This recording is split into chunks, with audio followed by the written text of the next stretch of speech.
Hello, dear ones, and welcome back to my channel.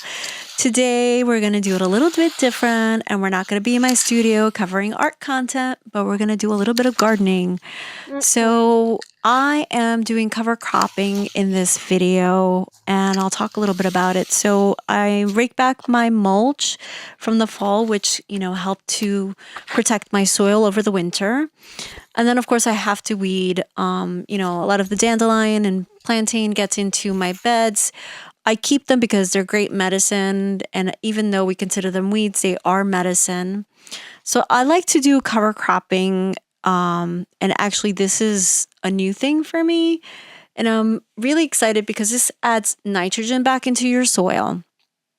So basically, by cover cropping, certain types of plants like peas, which is what I'm going to be using, and terminating them before they go to seed or to flower, you are providing nitrogen to your new crops. So here are my peas, and I'm going to inoculate them with a special inoculant specifically for peas, I think oats and vetch, and I get it from True Leaf Market where I get my peas, and these are Dundale peas. So they are actually cold hardy peas.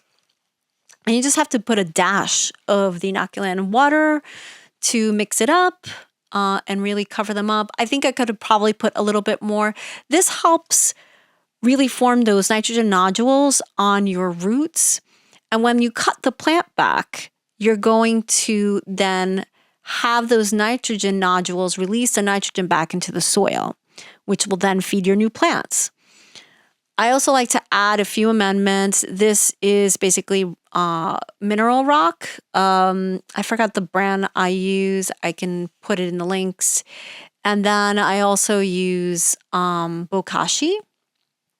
And that is something that also really feeds the soil life. And I lightly rake it in because I don't like to disturb the soil. I really am about regenerative farming or gardening. And you could just spread the peas just lightly around. You don't want to bunch them up too much. You don't want it to be so condensed because then you're strangling the soil, basically. You don't want to be too light, but you want it enough. And then you have to compress it into the soil or rake them in lightly. I just use my hands. You can use like a piece of plywood or something to press them in.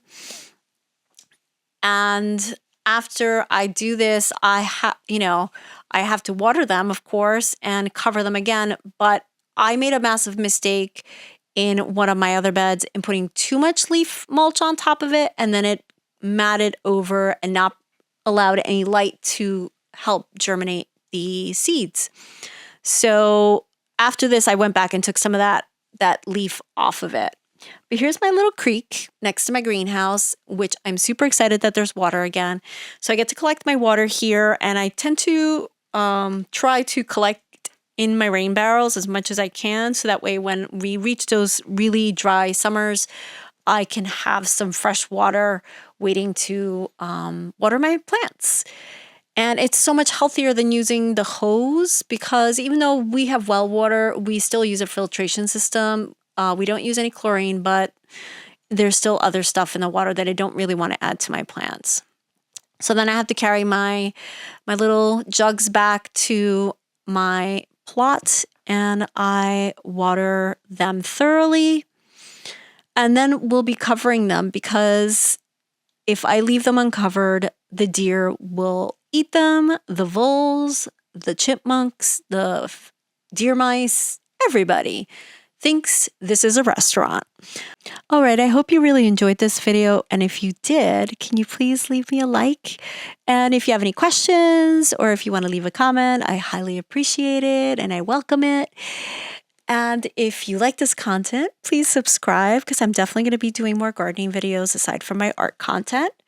And I'll see you soon. Thank you so much for being here. Goodbye.